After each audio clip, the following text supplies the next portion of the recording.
যেই মতির নির্দেশে আমার মুসলিম মা ফুল প্রেগন্যান্সি 9 মাসের বাচ্চা পেটে এ জাতীয় আমার এক মাকে ধরে নিয়ে আসা হয়েছিল। সেই মায়ের 2 পা 2 দিকে টান করে পেটের ভিতরে ছুরি চালায়া বাচ্চা বের করে আমার ওই মুসলিম মায়ের লজ্জাস্থানে আগুন লাগায় দিয়েছিল। যেই নরপিচাস মতির লোকেরা, সেই মতি আমার দেশের মেহমান হতে সবল রেখে দুনিয়ার হাজারো ব্যস্ততাকে পিছনে ফেলে রেখে দিনের নিসবতে কোরআনে পাকের মুহাব্বতে জান্নাতি আয়োজনে আমাদের কাউকে খতিব কাউকে মুখাতাব হিসাবে হাজির যে সৌভাগ্য দান করলেন, সে মহান মহিয়ানের দরবারে আমরা প্রত্যেকেই শুকরগুজার হচ্ছি। জবান খুলে ভক্তি সহকারে মুহাব্বত নিয়ে দিল থেকে আবেগের সাথে উচ্চ কণ্ঠে সকলেই পড়ে নেই আলহামদুলিল্লাহ। সম্মানিত উপস্থিতি, আপনারা সম্ভবত বাদাল আসর থেকেই হযরত উলামায়ে কেরামের জবানে অত্যন্ত গুরুত্বপূর্ণ দ্বীনি আলোচনা শুনতেছিলেন। খুসুসান আমার আগে বাংলাদেশের উলামায়ে কেরামের অন্যতম মুরব্বী, ফরিদপুরের উলামায়ে কেরামের বিশেষ মুরব্বী, আমারও মুরব্বী শেখুল হাদিস আল্লামা হেলালউদ্দিন সাহেব হাফিজাহুল্লাহ, তার জবান থেকে অত্যন্ত গুরুত্বপূর্ণ দ্বীনি ব্যথামাখা আলোচনা শুনতেছিলেন। মাহফিলের একদম শেষ পর্যায়ে আল্লাহ পাক আমাকে আপনাদের খেদমতে উপস্থিত করে দিয়েছেন। আমিও মহান আল্লাহ পাকের উপরে পূর্ণ আস্থা রেখে তার কালামে মাজিদের একখানা আয়াতে কারিমার অংশ বিশেষ তিলাওয়াত করেছি। মহানবী সাল্লাল্লাহু আলাইহি ওয়াসাল্লামের জবানে মুবারকের অসংখ্য অগণিত হাদিস মুবারকা থেকে একখানা হাদিসের অংশ বিশেষ পাঠ করেছি। মহান আল্লাহ পাক যদি আমাকে তৌফিক দান করেন, তার দয়া যদি শামিলে হাল হয়, তাহলে তেলাওয়াতকৃত আয়াতের অংশ এবং হাদিসের অংশ এই দুটিকে সামনে নিয়েই আজকে আমার ইনশাআল্লাহ আলোচনার পথ চলা। আপনারা দোয়া করেন যাতে করে মহান আল্লাহ পাক আমাকে তথ্য সমৃদ্ধ ইখলাসপূর্ণ আজকে এই মুহূর্তে মুসলিম উম্মার প্রয়োজনে অতীব আহম দ্বীনি আলোচনার তৌফিক দান করেন। আমি আলোচনা তো লম্বা করি না, আপনাদের তো জানা আছে, কারণ আমি আপনাদের তো আলহামদুলিল্লাহ অপরিচিত না, পরিচিতই। ফরিদপুরে অনেক আশা হয়। বাংলাদেশের যে ডিস্ট্রিক্টগুলোতে আমি বেশি যাই তার ভিতরে একটা ফরিদপুর। সবচেয়ে বেশি যাওয়া পড়ে কক্সবাজারে এবং চিটাগাঙ্গে, তারপরেই ফরিদপুরে বেশি আসে। সেই হিসাবে আমি অনেকেরই পরিচিত মানুষ, আপনারা অনেকেই আমার পরিচিত। আপনারা তো জানেন আমি বয়ান করি 1 ঘন্টা, আজকেও ইনশাল্লাহ 1 ঘন্টায় বয়ান করব। তার আগে আমার চোখের সামনে বাম পাশে অনেক খালি চেয়ার দেখা যাচ্ছে, অত সুন্দর বসার জায়গা চেয়ার। আর ডান দিকে আমার অনেক ভাইয়েরা দাঁড়িয়ে আছেন কষ্ট করে। ওই দিকে গেলে তো মাহফিল তো এত বেশি বড় না যে আমাকে দেখা যাবে না, এমনটি তো না, ওখান থেকে স্পষ্ট দেখা যায়। আমি তো দেখতেছি একদম পিছনের মানুষটা। কিছু কিছু প্রোগ্রাম আছে যেগুলো এত লম্বা হয়। ময়মনসিংহের বড় মসজিদ মাদ্রাসার মাহফিলের স্প্যান্ডেল এত লম্বা হয় যে স্প্যান্ডেলের ওই মাথা থেকে যদি আমি হেঁটে এসে বয়ান করতে থাকি, তাহলে আমি তো 1 ঘন্টা বয়ান করি, তার ভিতরে 20 মিনিট 15 মিনিট হেঁটে আসতেই চলে যাবে। এত লম্বা স্প্যান্ডেল, 2 জায়গাতে অনেক বড় বড় প্রজেক্টর লাগাইতে হয়, দেখা যায় না, শ্রোতা দেখা যায় না। শ্রোতারা তো প্রজেক্টর কারণে আমাদেরকে দেখতে পায়। 2 জায়গায়, মাঝখানে 2 জায়গায় প্রজেক্টর লাগাইতে হয়। এত লম্বা, মানে আমার জীবনে এত লম্বা স্প্যান্ডেল বাংলাদেশের আর কোথাও আমি দেখি নাই। আর বিদেশের স্প্যান্ডেল তারও ছোট হয়, বিদেশের স্প্যান্ডেল অনেক বড় না, এত লম্বা। এখানে তো এরকম দেখা যায়। ওই ভাইদেরকেও তো আমি দেখতেছি আলহামদুলিল্লাহ, আপনারাও দেখতে পাবেন। এই জন্য অনুরোধ করবো, বিশেষ করে মাদ্রাসার ওলামায়ে কেরাম যারা আছে বা যাদের ইচ্ছা আছে যে না 1 ঘন্টা তো হুজুর ওয়াজ করবেন, 1 ঘন্টা আমি দেবো ইনশাআল্লাহ, আল্লাহর ওয়াস্তে ইনশাআল্লাহ। একটু বসে পড়লে মাহফিলের সৌন্দর্য বর্ধন হইতো। আপনারাও আরামে বয়ান শুনতে পারতেন। আর আসলে বসার জায়গা থাকলে দাঁড়ানোটা দেখতেও বেমানান দেখা যায়, তাই না? জায়গা আছে তারপরে দাঁড়ানোটা এটা বেমানান, জায়গা নেই তো তখন তো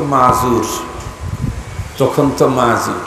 তো এই জন্য আমি অনুরোধ করব, যদি সম্ভব হয় ওই বাম পাশে, মানে আমার এই দিক থেকে নিয়ে ওই বাম পাশে পিছনে অনেক লাল লাল চেয়ার দেখা যাচ্ছে, আপনারা ওখানে গিয়ে বসে পড়েন ইনশাআল্লাহ। মুহতারাম হাজিরিন, আজকে গুরুত্বপূর্ণ একটা বিষয় নিয়ে কথা বলব। আমরা প্রত্যেকেই জানি এই পৃথিবীর যত মানুষ আছে, বিশেষ করে তাওহীদবাদী যারা, একত্ববাদের বিশ্বাসী যারা, আমরা প্রতিটি মানুষ আমাদের লেটেস্ট জীবনের আকাঙ্ক্ষা হলো মরণের পরে আল্লাহ পাকের জান্নাতে চলে যাওয়া। এটা হলো আমাদের জীবনের শেষ ইচ্ছা, আকাঙ্ক্ষা আল্লাহ পাকের কাছে, তাই না?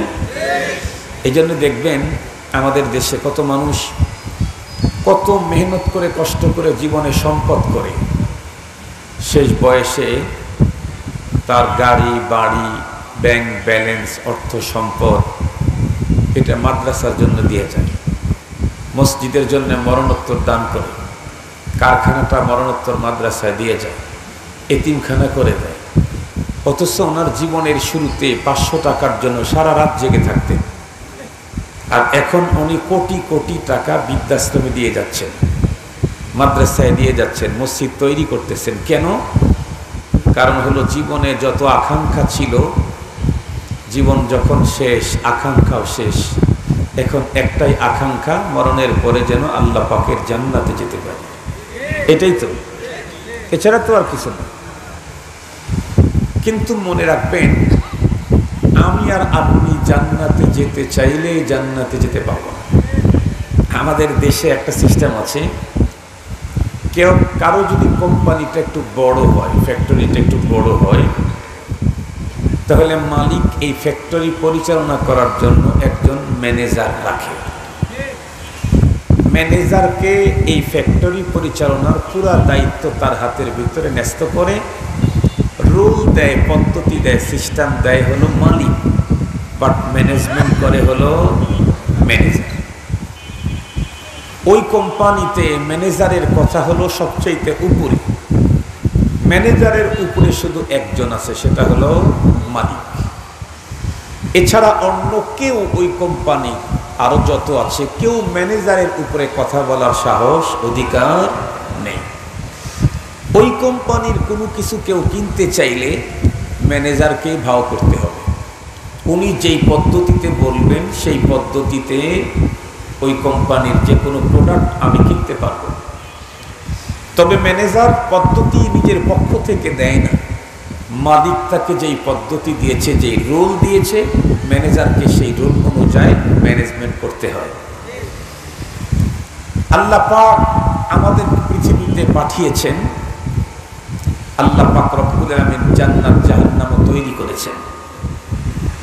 এই জান্নাতের মালিকানা পৃথিবীর মানুষদেরকে আল্লাহ পাক দিবেন। তো উনি এজন্য যুগে যুগে মেসেঞ্জার আর ম্যানেজার পাঠাইছেন। সুবহানাল্লাহ বললেন না? যে যুগে যুগে কি পাঠাইছেন? মেসেঞ্জার, ম্যানেজার, নবী এবং রসুল। আল্লাহ পাক তাদেরকে পাঠাইছেন। সর্বশেষে আসছেন আমাদের নবী, আখিরি নবী, শেষ নবী, বিশ্ব নবী, নবীদের নবী, উম্মতের নবী জনাবে মুহাম্মদুর রাসূলুল্লাহ সাল্লাল্লাহু আলাইহি ওয়াসাল্লাম। বাতাসটা একটু কমায় দিলে ভালো। মুহতারাম হাজরিন, খুব ভালো করে বুঝবেন, এই জন্যই পৃথিবীর কোনো মানুষই আল্লাহ পাকের পক্ষ থেকে নিযুক্ত মেসেঞ্জার, ম্যানেজার নবী মুহাম্মদুর রাসূলুল্লাহর উপরে কথা বলার অধিকার নেই, কারও নাই। নবী মুহাম্মদুর রাসূলুল্লাহর উপরে কথা বলার অধিকার শুধু একজনের, সে কে? মহান মালিক আল্লাহ। অন্য পৃথিবীর কারো আমার নবীর ব্যাপারে কোনো রকমের মন্তব্য করার অধিকার নেই। এজন্যই তো উলামায়ে কেরাম চিল্লায় চিল্লায় বলেন যে নবীকে কটূক্তিকারীদের সর্বোচ্চ শাস্তি আমাদের বাংলাদেশের অ্যাসেম্বলিতে মৃত্যুদণ্ড পাশ করা হোক। কারণ এটা দুনিয়ার নিয়ম, চিরাচরিত নিয়ম। ম্যানেজারের উপরে কথা বলার অধিকার শুধুই মাত্র মালিকের। মালিক ছাড়া কেউ ম্যানেজার উপরে কথা বলার অধিকার রাখে না। আমাদের নবী মুহাম্মদুর রাসূল সাল্লাল্লাহু আলাইহি ওয়াসাল্লাম আল্লাহ পাকের ম্যানেজার, মেসেঞ্জার। ওনার উপরে কথা বলার অধিকার পাওয়ার একমাত্র আল্লাহ, অন্য কেউ তার উপরে কথা বলার অধিকার নেই। বিশেষ করে কথা যদি তার কোনো ইজ্জত সম্মান হানিকর হয়, তাহলে তো তার জন্য সর্বোচ্চ শাস্তি মৃত্যুদণ্ড। মুহতারাম হাজরিন, দুঃখের সাথে বলতে হয়, আমরা যখন ধর্মের কথা বলি তখন আমাদের দেশের যারা ক্ষমতায় থাকে, যারা রাজনীতি করে, তখন তারা জনসম্মুখে এসে তাদের আমাদের চাইতে বড় ধর্মগুরু হওয়ার জন্য বক্তব্য দিতে থাকে। আমরা কি এটা করি না, আমরা কি ওইটা করি না, আমরা কি এটা করি না, আমরা কি মাদ্রাসা করি না, আমরা কি মসজিদে টাকা দেই না, এই কথাগুলি বলে বলে তারাও যে বড় মুসলিম সে কথার দাবি প্রমাণ দিতে থাকে। কিন্তু আমরা তো ওনাদের এই কথাতে খুশি, বিরক্ত না। যে আপনারাও নামাজ পড়েন, রোজা রাখেন, হজ করেন, যাকাত দেন, সাথে সাথে আরো কিছু করেন। এদেশের প্রতিটি তাওহীদবাদী রসুল প্রেমিকদের দিলের কথা হলো, নবীর উপরে কটূক্তি যারা করবে তাদের জন্য সর্বোচ্চ শাস্তি মৃত্যুদণ্ডের আইন করে। এটা আমরা প্রত্যেকেই চাই। আপনারাও মুসলমান, আমরা নামাজ পড়ি, আপনারা নামাজ পড়েন, আমরা এ আইন চাই। আপনারা কেন চান না? আপনারা তো ইচ্ছা করলেই পাশ করতে পারেন। আপনারা তো কত আইন পাশ করলেন, আবার পিছে গেলেন, আবার পাশ করলেন, আবার পিছে গেলেন। এই আইনটা পাশ করেন, জীবনে কোনোদিন আপনাকে পিছাইতে হবে না। এদেশের প্রতিটা বালু কণাও তখন এই ব্যাপারে আপনাদেরকে সাপোর্ট করবে। এদেশের প্রতিটা বালু কণাও। কারণ কোরআনুল কারীমের ভিতরে আল্লাহ পাক স্পষ্ট বলে দিয়েছেন, এই পৃথিবীতে যা কিছু তোমরা দেখো সবই আল্লাহ পাক বলেন আমার নামের তাসবিহ পড়ে। সুবহানাল্লাহ, সুবহানাল্লাহ। আল্লাহ পাক বলেছেন পৃথিবীতে যা দেখো সবগুলি আমার নামের তাসবিহ পড়ে। ওয়া ইন মিন শাইইন ইল্লা ইউসাব্বিহুনা বিহামদি ওয়ালাকিন লা তাফকাহুনা তাসবিহাহুম। মুহতারাম হাজিরিন, তো যে কথা বলতেছিলাম, আমাদের মহানবী সাল্লাল্লাহু আলাইহি ওয়াসাল্লাম আল্লাহ পাকের পক্ষ থেকে মেসেঞ্জার, উনি ম্যানেজার। উনি স্পষ্ট বলে দিয়েছেন আমরা যারা জান্নাতে যেতে চাই তাদের জন্য আজকের ওয়াজটা খুব গুরুত্বপূর্ণ। নবীজি বলেন, বনি ইসরাইল তো বিভক্ত ছিল অনেক দলে। কতগুলি? ৭২টা দল ছিল বনি ইসরাইলের। নবীজি বলেন আমার উম্মতের দল আরো একটা বেড়ে ৭৩টা হবে। কিন্তু মনে রেখো, সমস্ত গ্রুপগুলি জাহান্নামে যাবে, শুধু একটা গ্রুপ মুক্তি পাবে। এই কথা যখন নবীজি বললেন, সাহাবায়ে কেরাম তখন আতঙ্কিত হয়ে গেলেন, ভয় পেয়ে গেলেন। আল্লাহ, ৭২টা গ্রুপ যাবে জাহান্নামে, একটা গ্রুপ যাবে জান্নাতে। তাহলে ৭২ গ্রুপের ভিতরে আমরা পড়ে যাওয়াটা সহজ, ওই একটা গ্রুপের ভিতরে নিজেকে শামিল করা তো টাফ ব্যাপার, কঠিন। ৭৩ গ্রুপের মধ্যে একটা মাত্র জান্নাতে যাবে, সেই গ্রুপে আমরা থাকা এটা তো টাফ ব্যাপার। এই জন্য সাহাবায়ে কেরাম বড় ভীতি নিয়ে, বড় শঙ্কা নিয়ে নবী আলাইহিস সালামকে জিজ্ঞেস করলেন, ওগো নবীজি, ৭৩টা দলের মধ্যে যদি একটাই শুধু জান্নাতে যায় আর সবাই যদি জাহান্নামে যায়, তাহলে তো আমাদের ভয় পাচ্ছি। সেই এক গ্রুপের ভিতরে আমরা পড়তে পারবো কিনা, সেই এক গ্রুপের ভিতরে শামিল হতে পারবো কিনা। ওগো নবীজি, যেই গ্রুপটা জান্নাতে যাবে, মুক্তি পাবে, তারা কারা? নবী আলাইহিস সালাম তখন সাহাবীদের এমন প্রশ্নের উত্তরে এমন এক উত্তর নবী আলাইহিস সালাম দিলেন, সাহাবায়ে কেরাম নবীজির এই বয়ানে যেই পরিমাণে আতঙ্কিত হয়েছিলেন, পেরেশান হয়েছিলেন, নবীজির উত্তরে ওই পরিমাণে শান্তি পেলেন, প্রশান্তি অনুভব করলেন। সুবহানাল্লাহ। ওনারা তো ভয়ে ছিলেন ৭৩-এর ভিতরে একটা মাত্র জান্নাত, তাহলে তো এই দলে থাকা বড় কঠিন, পড়ি কিনা। কিন্তু নবী আলাইহিস সালাম যে উত্তর দিলেন, মা আনা আলাইহি ওয়া আসহাবি, একটা গ্রুপ যে জান্নাতে যাবে তোমরা তোমাদেরকে নিয়ে আতঙ্কগ্রস্ত। আরে না, তোমরা তোমাদেরকে নিয়ে আতঙ্কগ্রস্ত যে আমরা সেই দলের সদস্য হতে পারি কিনা, এটা নিয়ে তোমরা ব্যস্ত। শুনে রাখো, যেই গ্রুপটা জান্নাতে যাবে, মুক্তিপ্রাপ্ত হবে, সেই গ্রুপের তোমরা সদস্য না, তোমরা সেই গ্রুপের মডেল। তোমরা সেই গ্রুপের মডেল। তোমরা সেই গ্রুপে থাকবে কিনা না, তোমাদের গ্রুপে যারা থাকবে তারাই নাজাত পাবে।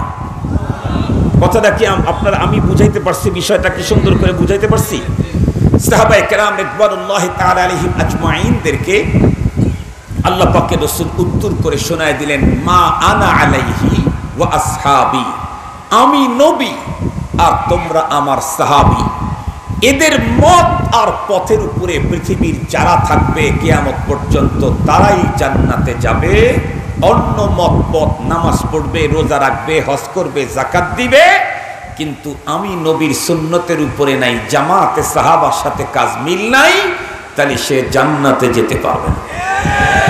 নামাজ পড়বে, রোজা রাখবে, হজ করবে, যাকাত দিবে, কিন্তু জান্নাতি হতে পারবে না।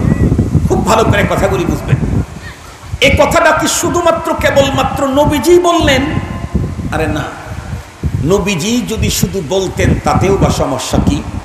কারণ নবীজির কথা তো আসলে মুখ থেকে নবীজির বের হলেও কথার মূলটা কার পক্ষ থেকে আসে? আল্লাহ পাক নিজেই বলেন, ওয়ামা ইয়ানতিকু আনিল হাওয়া ইন হুয়া ইল্লা ওয়াহয়ুন ইউহা। আল্লাহ পাক বলেন, মা ইয়ানতিকু আনিল হাওয়া, আমার রাসূল নিজের পক্ষ থেকে কথা বলেন না। যেটা বলেন ইন হুয়া ইল্লা ওয়াহয়ুন, যেটা বলেন উনি বলেন, কিন্তু বলাই আমি আল্লাহ। বলেন কে? নবীজি। বলেন কে? নবীজি। বলান কে? আবার জিজ্ঞেস করি, বলেন কে? বলান কে?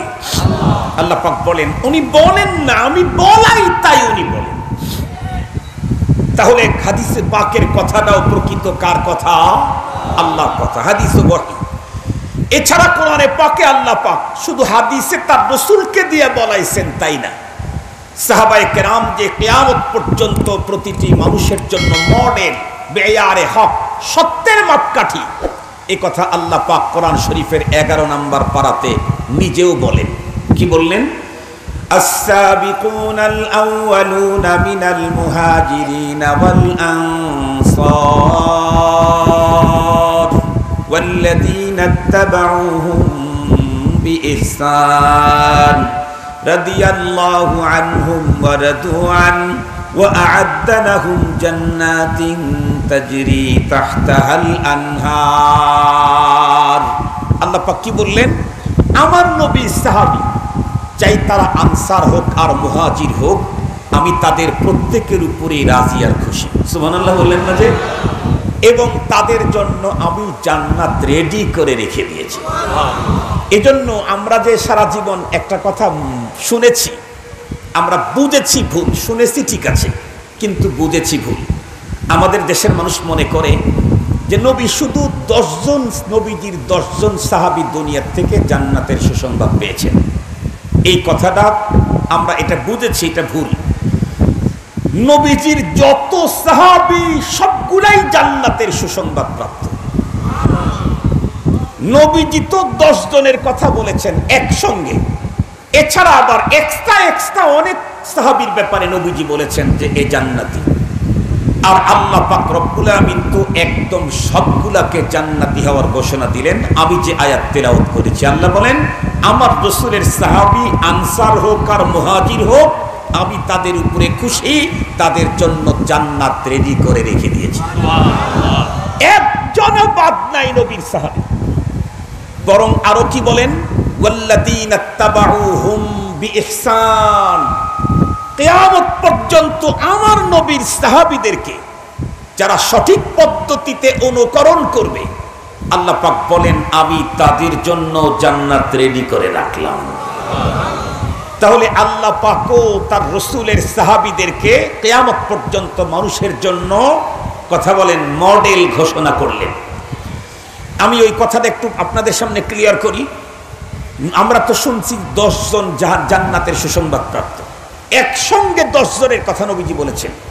তাছাড়াও নবীজি কারো কারো ব্যাপারে এক্সট্রাও বলেছেন এবং আরো সিরিয়াস পদ্ধতিতে জান্নাতের সুসংবাদ দিয়েছেন। একটা হাদিস আপনাদেরকে শুনাইলে বিষয়টা একটু ক্লিয়ার হবে। হযরত আব্দুল্লাহ ইবনে ওমর রাদিয়াল্লাহু তাআলা আনহু গালিবান উনি বর্ণনা করেন, আমরা একদিন নবীজির মজলিসে বসা ছিলাম। একদিন নবীজি বয়ান করতেছেন, আমরা শুনতেছি, নবীজি বক্তা, আমরা শ্রোতা। নবীজি বয়ান করতে করতে বললেন, এই সাহাবী, কিছুক্ষণের ভিতরে একজন সাহাবী আমাদের এই মজলিসে আসবে, তোমরা তাকে ভালো করে চিনে রাখো, সে কিন্তু জান্নাতি। জান্নাতের সুসংবাদ দিলেন না নবীজি? কিছুক্ষণ পরে দেখা গেল একজন সাহাবী মসজিদের ভিতরে চলে এলেন। সবাই তাকে দেখতেছিল, উনি তো জানেন না ওনার ব্যাপারে নবীজি কি বলছেন। সবাই তার দিকে চেয়ে আছে। কেন? নবীজি তার আগমনের আগেই বলেছেন উনি জান্নাতি। পরের দিন আবার বয়ান করতেছিলেন, বয়ানের মাঝখানে বললেন, এই সাহাবীরা, অল্পক্ষণের মধ্যে আমার এক সাহাবী এখন মজমায় আসবে, তোমরা ওকে ভালো করে চিনে রেখো, ও কিন্তু জান্নাতি। সাহাবায়ে কেরাম হযরত আব্দুল্লাহ ইবনে ওমর রাদিয়াল্লাহু তাআলা বর্ণনা করেন, আমি চিন্তা করলাম আজকে আবার কোন লোকের কপাল খুললো, কে আসবে নবী যার ব্যাপারে জান্নাতের সুসংবাদ দিলেন। কিছুক্ষণ পরে দেখি গতকালকে যে এসেছিল আজকেও সেই আসলো। তৃতীয় দিন আবারও আমরা যখন মজমায় বসে আছি এভাবে শুনতেছি নবীজির, নবীজি বলে ফেললেন, কিছুক্ষণের মধ্যে আমার এক সাহাবী আসবে, ও কিন্তু জান্নাতি, তোমরা ওকে চিনে রেখো। সাহাবায়ে কেরাম ভাবলেন আজকে আবার কার কপাল খুললো। কিছুক্ষণ পরে দেখা গেল ওই সাহাবী আসলেন যিনি অতীতের 2 দিনে এসেছিলেন। তাহলে বলুন তো দেখি, হযরতে আবু বকর সিদ্দিক রাদিয়াল্লাহু তাআলা আনহুর ব্যাপারে নবীজি বলেছেন আবু বকর ফিল জান্নাহ, ওমর ফিল জান্নাহ, ওসমান ফিল জান্নাহ, আলী ফিল জান্নাহ একবার বলেছেন। আর এই সাহাবীর ব্যাপারে নবীজি 3 দিন 3 বার বলেছেন। তার মানে আবু বকর সিদ্দিকের চাইতে মর্যাদা বেশি হয়ে গেছে তা বলি নাই, বুঝাইতে চাইতেছি শুধু 10 জন নবীর সাহাবী দুনিয়ার থেকে সুসংবাদ পেয়েছেন জান্নাতের এমনটি না। আল্লাহর কোরআনে তো সব সাহাবীরাই জান্নাতের সুসংবাদ পেয়েছেন। আল্লাহ পাকের কোরআনে জান্নাতি হওয়ার কথা আল্লাহর কোরআনে আল্লাহ পাক বলেছেন। শুধু সাহাবায়ে কেরাম জান্নাতি না, সাহাবায়ে কেরামদেরকে যারা অনুকরণ করতে পারবে সব গ্রুপের মধ্যে শুধু এই গ্রুপটাই আল্লাহ পাকের জান্নাতে যাবে। এটা নবীও বলেছেন, আল্লাহও বলেছেন। তাহলে এখন দেখি আমাদের নবীদের সাথে, নবীর সাহাবীদের সাথে আমাদের মিল আছে কিনা। যদি মিল থেকে থাকে তাহলে তো আর কোনো পেরেশানি, কথা বলেন, আর কোনো পেরেশানি। নবীও বলেছেন জান্নাতি, আল্লাহ বলেছেন তোদের জন্য জান্নাত রেডি করে রেখে দিয়েছি, সুবহানাল্লাহ ওয়া বিহামদিহি। আর যদি মিল না থাকে তাহলে মিল করতে হবে, যদি মিল না থাকে তাহলে মিল করতে হবে। জান্নাতি একটা গ্রুপ, নবী বলেন মা আনা আলাইহি ওয়া আসহাবি, আমি এবং আমার সাহাবী যে পথ মতের উপরে, এই পথ মত কিয়ামত পর্যন্ত যারা মানবে তারা জান্নাতি। এখন তো দেখি আমরা একটু সাহাবীদের মত পথ কি ছিল। আল্লাহ পাক রব্বুল আলামিন কোরআনুল কারীমের আমি যে আয়াতে কারিমার অংশ তেলাওয়াত করেছি এই অংশের ভিতরে আল্লাহ পাক রব্বুল আলামিন বলেন মুহাম্মাদুর রাসূলুল্লাহ ওয়াল্লাযীনা মাআহু আশিদ্দাউ আলাল কুফফারি রুহামাউ বাইনাহুম তারাহুম রুকআন সুজদান ইয়াবতাগুনা ফাদলাম মিনাল্লাহি ওয়া রিদওয়ানা। খুব ভালো করে বুঝবেন মুসলমান, এ পৃথিবীর যে সমস্ত মানুষের কন্ডিশন সাহাবায়ে কেরামের কন্ডিশনের সঙ্গে মিলে যাবে তারাই কেবলমাত্র নাজাত পাবে। আর অন্য বন্ধুরা আমার নামাজ পড়বে, রোজা রাখবে, কিন্তু সাহাবীদের সঙ্গে যাদের মিল হবে না তাদের জন্য জান্নাত।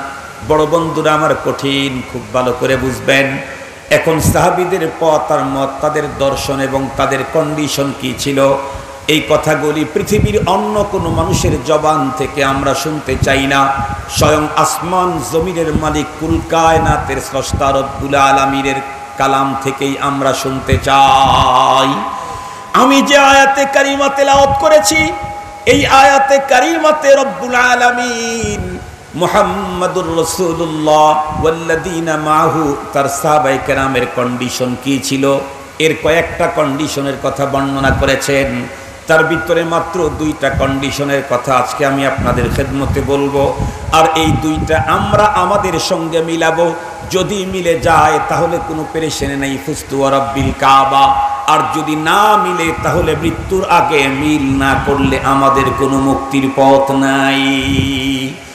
2টা কন্ডিশনের একটা হলো আশিদ্দাউ আলাল কুফফার, দ্বিতীয়টা হলো রুহামা বাইনাহুম।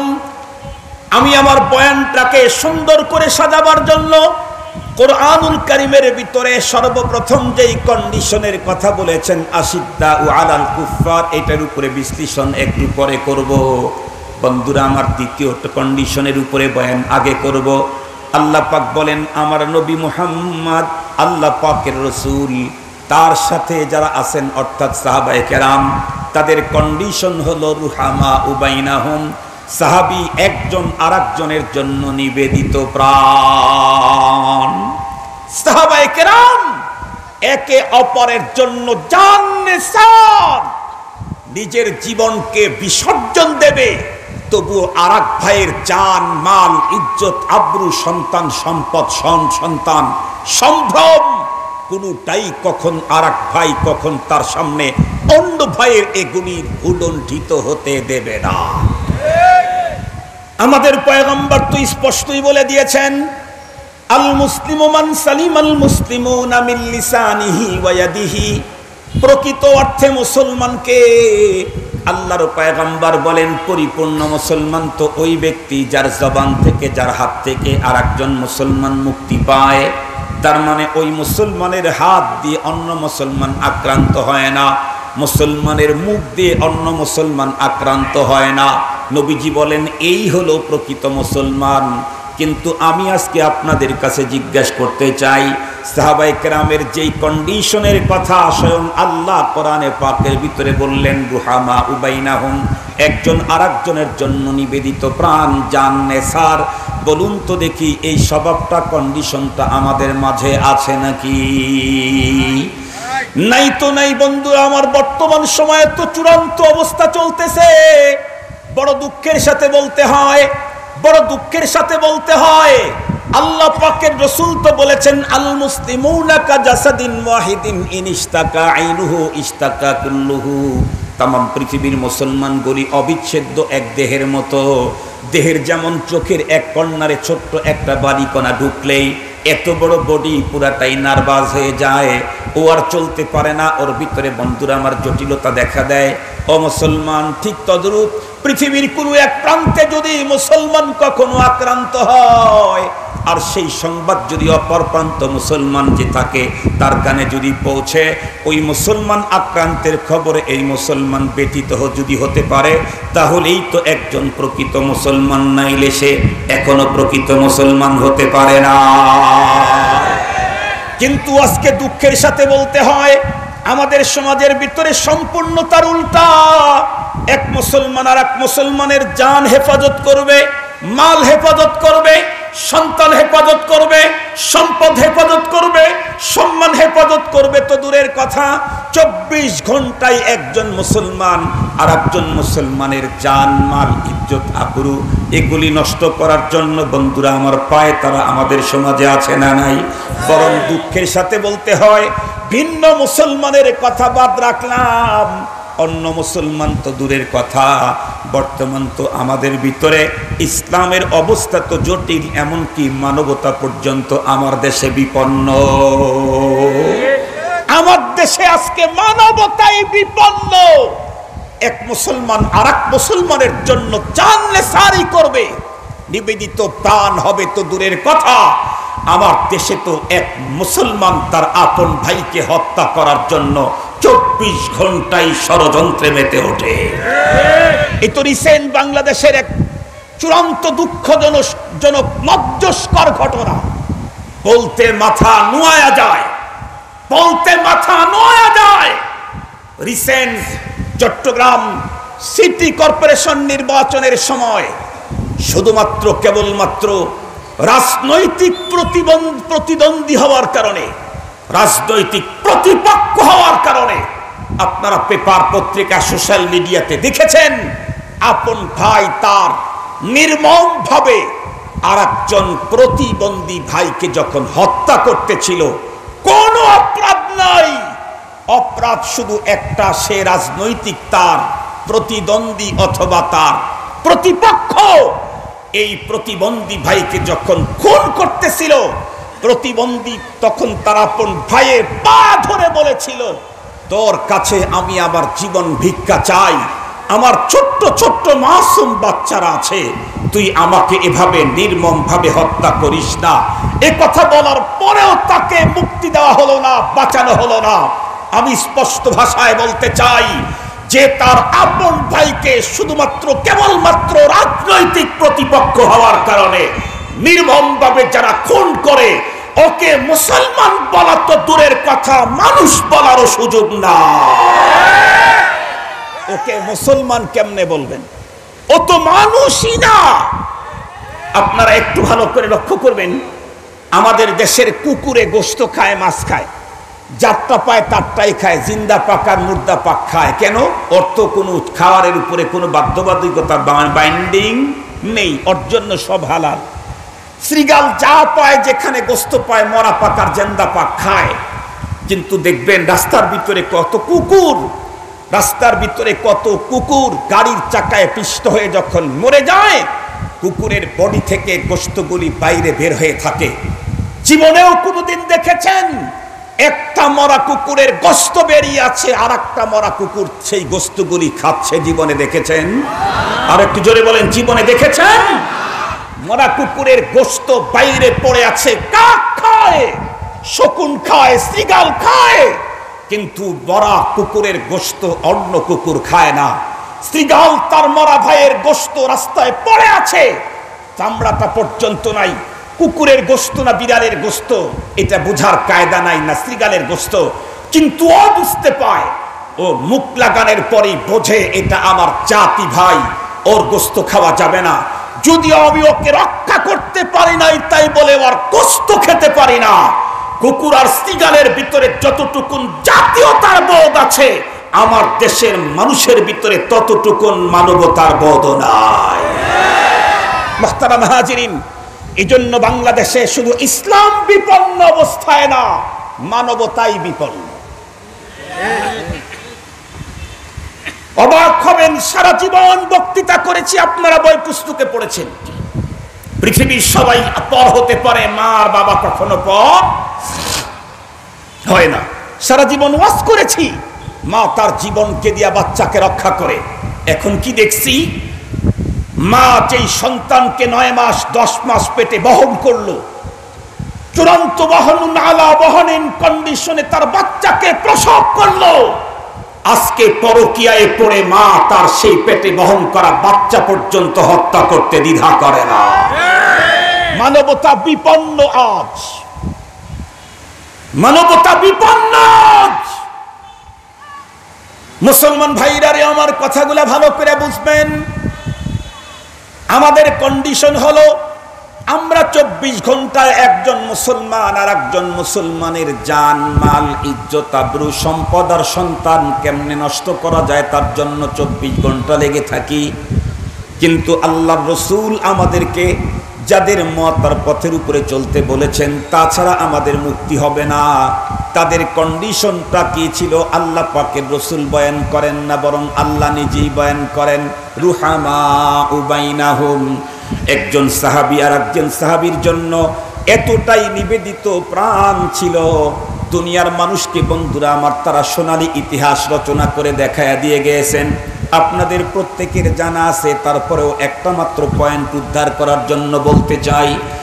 এক যুদ্ধের ঘটনা আপনারা শুনেছেন, যুদ্ধাহত একজন মুজাহিদ জমিনের ভিতরে পড়ে আছে, মৃত্যুর একদম বন্ধুরা আমার মৃত্যুক্ষণগুলি গুনতেছেন। এমন মুহূর্তে চূড়ান্ত তৃষ্ণায় আক্রান্ত হয়ে উনি তো হাঁটে যে কোথাও বন্ধুরা আমার ওখান থেকে উঠে গিয়ে পানি আনার, পানি পান করার মতো কোনো সুযোগ তার নাই। উনি দেখলেন পাশেই তার চাচতো ভাইকে দেখা যায়। উনি চাচতো ভাইকে বড় ক্ষীণ আওয়াজে ডাক দিয়ে বললেন, ভাই রে, জীবনের শেষ মুহূর্তে আমার চূড়ান্ত তৃষ্ণা পেয়েছে, একটু পানির ব্যবস্থা তুমি যদি করে দিতে পারতে। চাচতো ভাই তখন তার চাচতো ভাই আহত যুদ্ধাহত মুজাহিদের পানির সন্ধানে বেরিয়ে গেলেন, কিন্তু তখন তো পানি অ্যাভেলেবেল পাওয়ার কোনো সুযোগ নাই। এখন তথ্য প্রযুক্তির চূড়ান্ত উৎকর্ষ সাধনের এ যুগে এখনো মক্কা মদিনায় গিয়ে দেখেন 1 লিটার পানি কিনতে চাইলে 1 রিয়াল লাগে। 1 লিটার বন্ধুরা আমার 2 লিটার তেল 1 রিয়ালে কিনতে পাওয়া যায়। তার মানে এখনো পানির বন্ধুরা আমার দাম তেলের চাইতে প্রায় ডবল। এটা হলো আজকের কথা বলি, তাহলে 1400 বছর পূর্বের কন্ডিশনটা কি ছিল? সাহাবী তার আপন ভাইকে অন্তিম মুহূর্তে একটু পানি তার বন্ধুরা আমার গলার ভিতরে দেওয়ার জন্য, মুখের ভিতরে দেওয়ার জন্য পাগলের মতো হয়ে ছুটলেন, কিন্তু কোথাও পানি পাওয়া যাচ্ছে না। অনেক ঘোরাঘুরি করার পরে অল্প একটু পানি, একবার হয়তো 1 ঢোক পান করা যাবে, পেয়ে গেলেন। পানিটুকু নিয়ে দৌড়ে আসলেন যুদ্ধাহত তার ভাইয়ের কাছে, মুখে পানি দিবেন।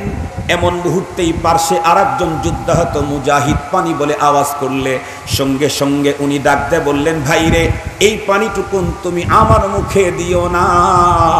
ওই ভাইয়ের কণ্ঠের আওয়াজ মনে হচ্ছে আমার চাইতে ভাইয়ের তৃষ্ণা অনেক গুণে বেশি।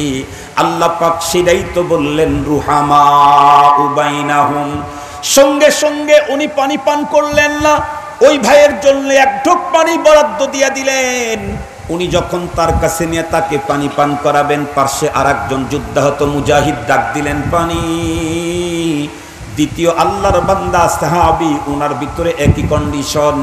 উনি বললেন, ভাই, ওই ভাইয়ের ডাক শুনে মনে হচ্ছে আমার চাইতে তার বেশি পানির প্রয়োজন, তার কাছে নিয়ে যাও। উনি যখন তৃতীয় জনের কাছে পানি নিয়ে হাজির হলেন, গিয়া দেখলেন না, এতক্ষণে আল্লাহর বান্দা রফিকে আলার ডাকে সারা দিয়ে দুনিয়া থেকে চলে গেছেন। ভাবলেন দ্বিতীয় বন্ধুকে দেওয়া যায় কিনা, আসার পরে দেখলেন উনিও নাই। ভাবলেন আমার চাচতো ভাইকে একটু পানি পান করানো যায় কিনা, এসে দেখলেন উনি আগেই দুনিয়া থেকে চলে গেছেন। মুসলমান যতদূর পর্যন্ত আওয়াজ যায় ভালো করে বুঝবেন, ঘটনাগুলা বলা যত সহজ আর শ্রবণ করা যত সহজ, ঘটনার বাস্তবতা কিন্তু সিরিয়াস, কঠিন। মৃত্যুর মুহূর্তে চূড়ান্ত তৃষ্ণা জেগেছে, তখন পর্যন্ত বন্ধুরা আমার আরেক ভাইয়ের জন্য পানিটুকুর বাজেট দিয়ে দিল। এটা হলো সাহাবায়ে কেরামের কন্ডিশন। আর আমাদের কন্ডিশন হলো, 1 পা কবরের ভিতরে গেছে, তখনও আরেক ভাইয়ের জান মাল ইজ্জত আবরু ক্ষতি করার জন্য ষড়যন্ত্রে লিপ্ত আছি। এটা হলো আমাদের কন্ডিশন। এজন্য আমরা কোথায় আর সাহাবায়ে কেরামের আদর্শ, তাদের কন্ডিশন, তাদের স্বভাব কোথায়?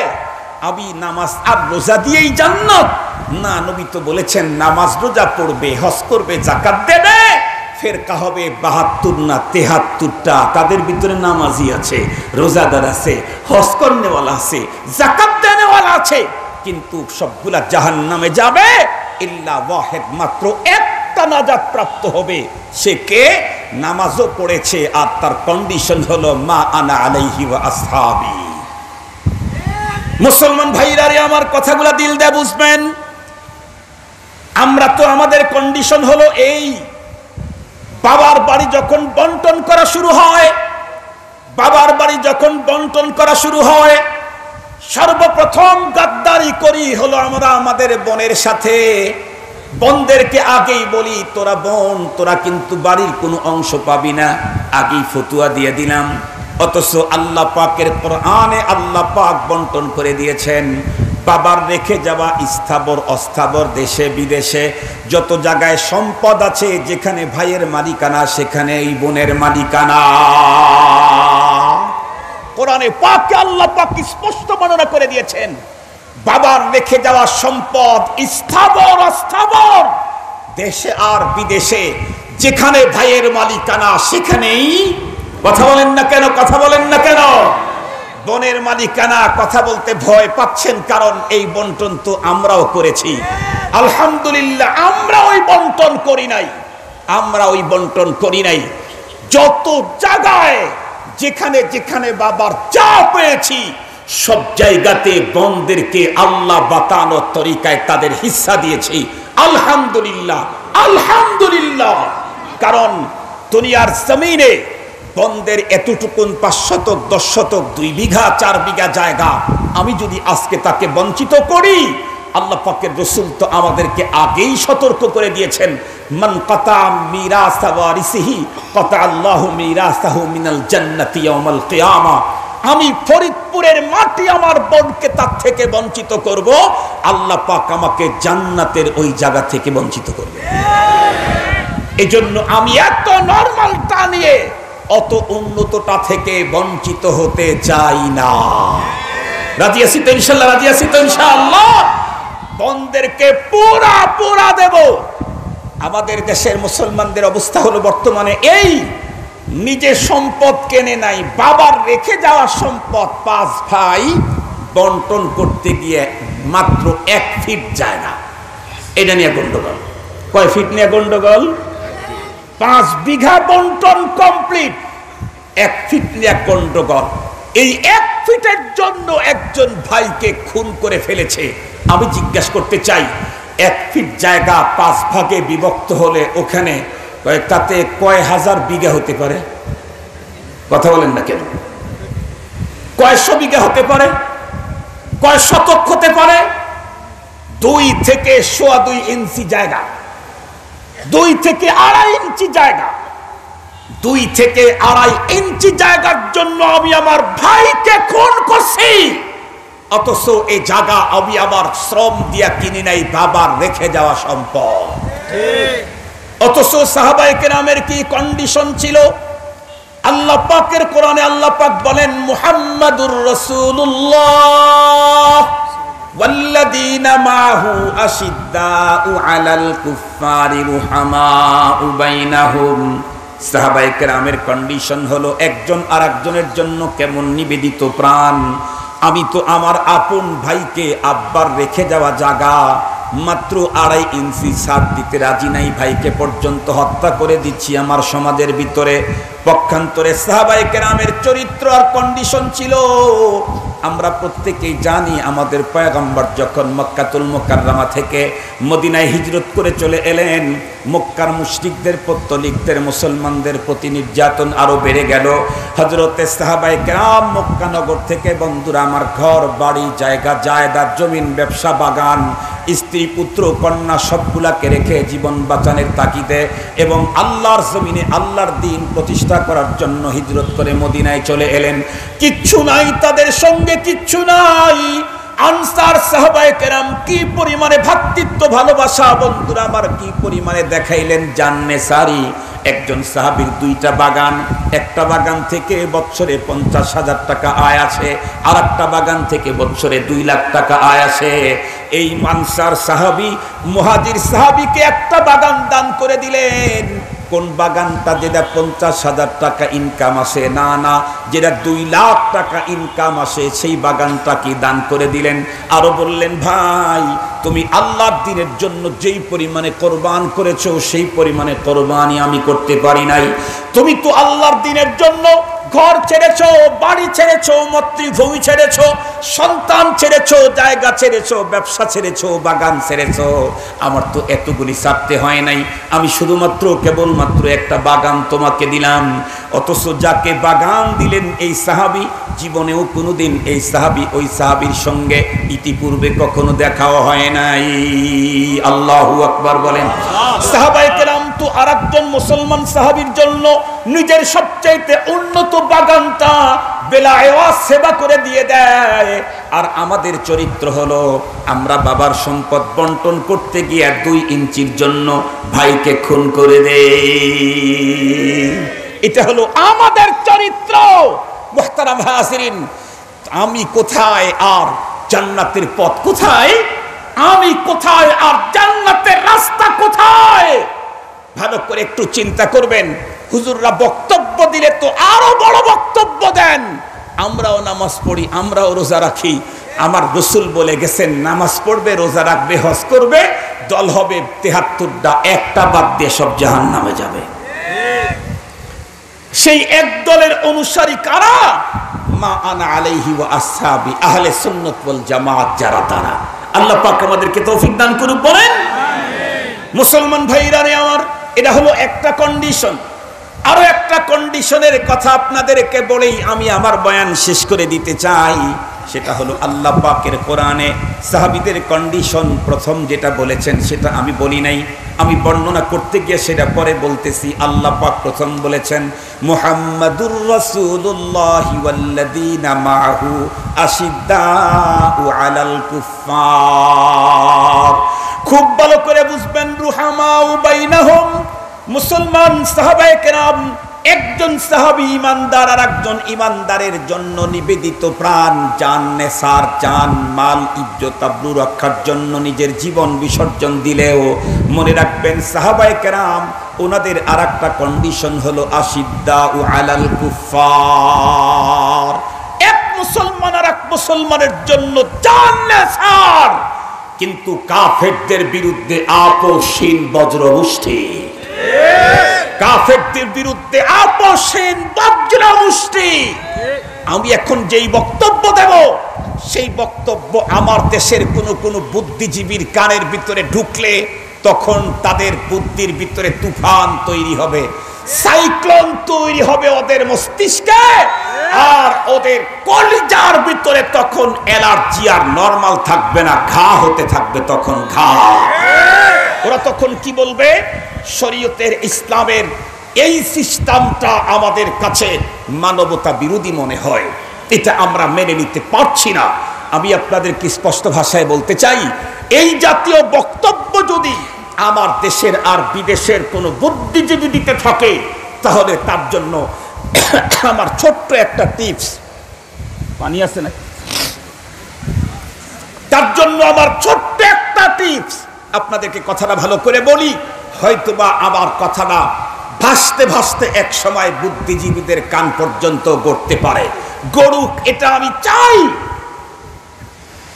যারা কোরআনুল কারীমের কোনো বিধানের কথা বললে, যারা বলে এটা তো আমার বুঝে আসছে না, তাদের ব্যাপারে বলতে চাই, ধরে নেন আমার বয়স 50, ধরে নেন আসলে আমার বয়স এখনো 50 হয় নাই, আমার বয়সটা এখনো 50 হয় নাই, রান করেছি বেশি তো এই জন্য দেখতে বেশি বুড়ো মনে হয়। স্বাধীনতার পরে আমার জন্ম, 1380 বাংলাতে আমার জন্ম, 12ই অগ্রহায়ণ রোজ বুধবার আমার জন্ম, স্বাধীনতার বেশ 1-2-3 বছর পরে। তার মানে কি বুঝেন? তার মানে আমি একজন পিওর বাংলাদেশি, আমাকে নিয়ে কোনো ঝামেলা করার সুযোগ নাই, বুঝলেন তো? যদি আগে জন্ম নিতাম তাহলে মুক্তিযোদ্ধা হওয়ার সম্মান পাওয়ার সুযোগও ছিল, আবার রাজাকারের ঝামেলা হওয়ার সুযোগ ছিল। কিন্তু যেহেতু জন্ম নিয়েছি বাংলাদেশ হওয়ার পরে, এজন্য মর্যাদাও নাই, ঝামেলাও, কথা বলেন, মর্যাদাও নাই।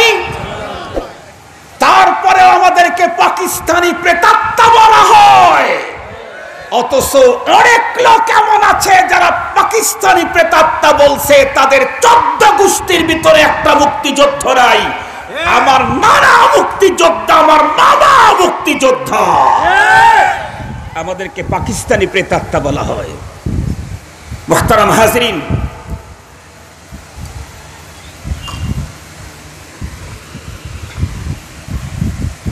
যে কথা আপনাদের খেদমতে বলতেছিলাম খুব ভালো করে মনে রাখবেন।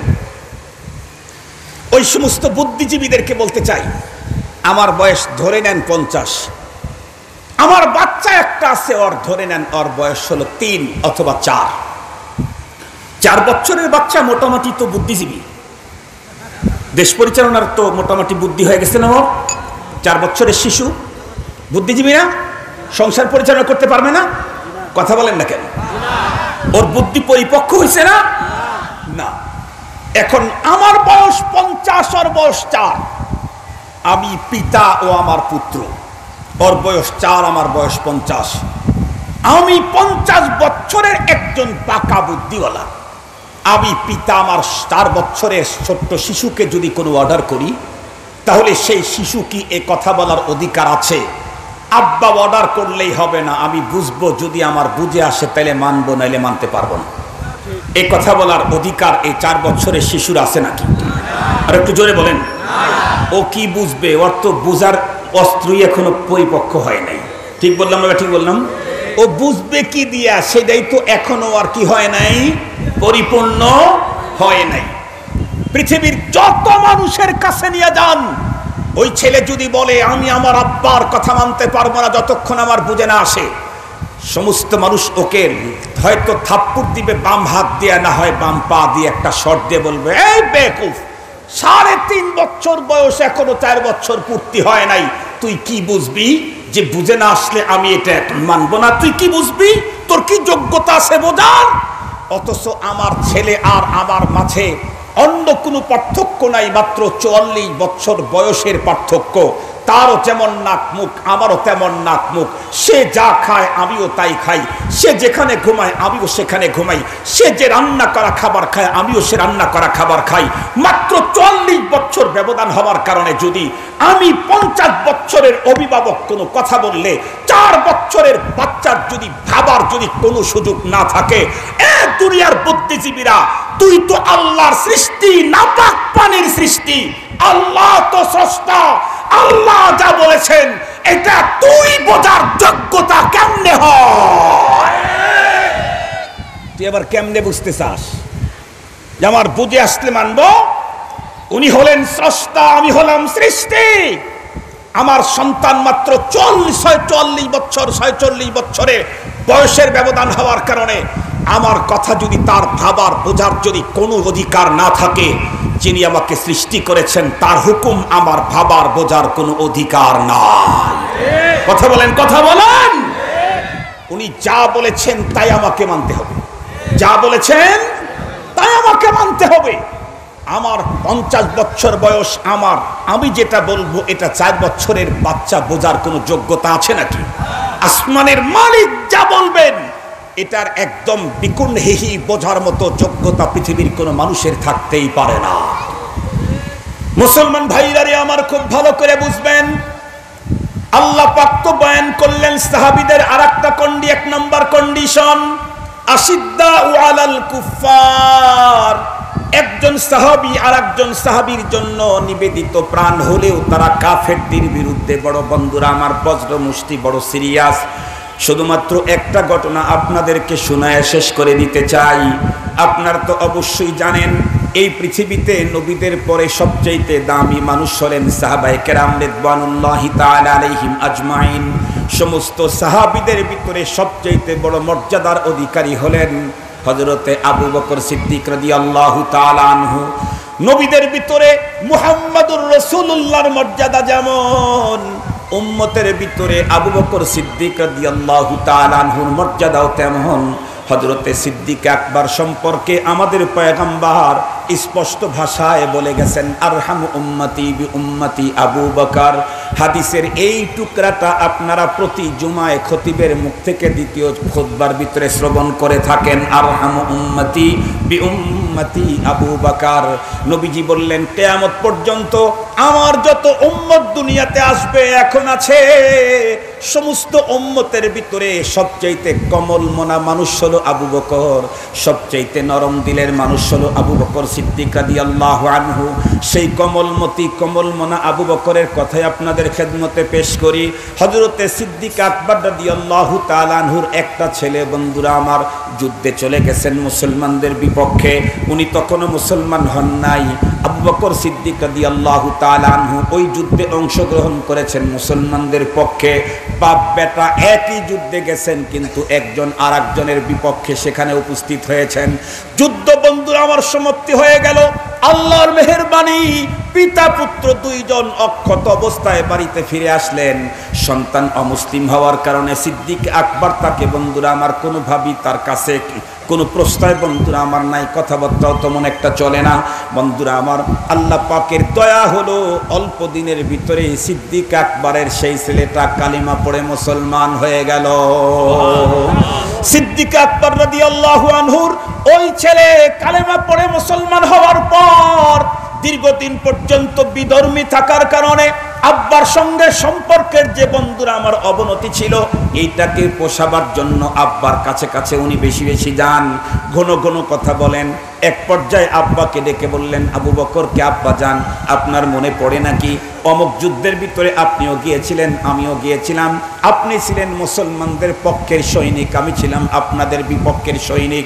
আব্বা আপনি জানেন নাকি ওই যুদ্ধ চলতে চলতে চলতে চলতে যুদ্ধের ভিতরে এমন একটা স্কোপ আমি পেয়েছিলাম আপনার ব্যাপারে, আমি ইচ্ছা করলে মুহূর্তের ভিতরে তরবারি দিয়ে আপনাকে দ্বিখণ্ডিত করে দিতে পারতাম।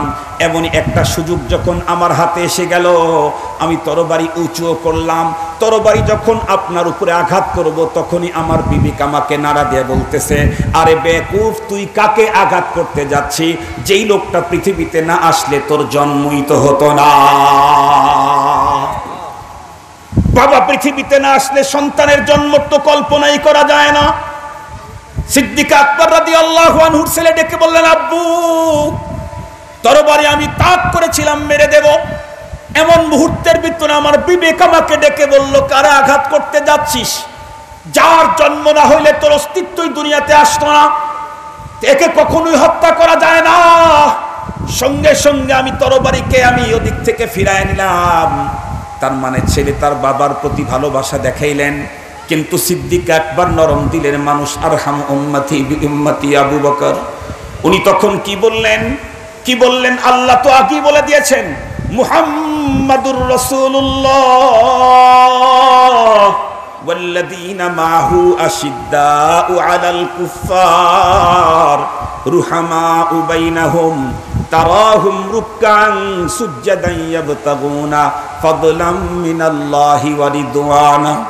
সিদ্দিক আকবর তখন ডেকে বললেন, এ বেটা শোন, ওই দিন তুই আমার ব্যাপারে যেই সুযোগটা পেয়েছিলি, ওই সুযোগটা যদি আমি তোর ব্যাপারে পাইতাম, তাহলে তুই জেনে রাখিস আমি আবু বকর এক সেকেন্ড আর দেরি করতাম না, তোকে আঘাত করে দুনিয়া থেকে মুহূর্তের ভিতরে বিদায় করে দিতাম।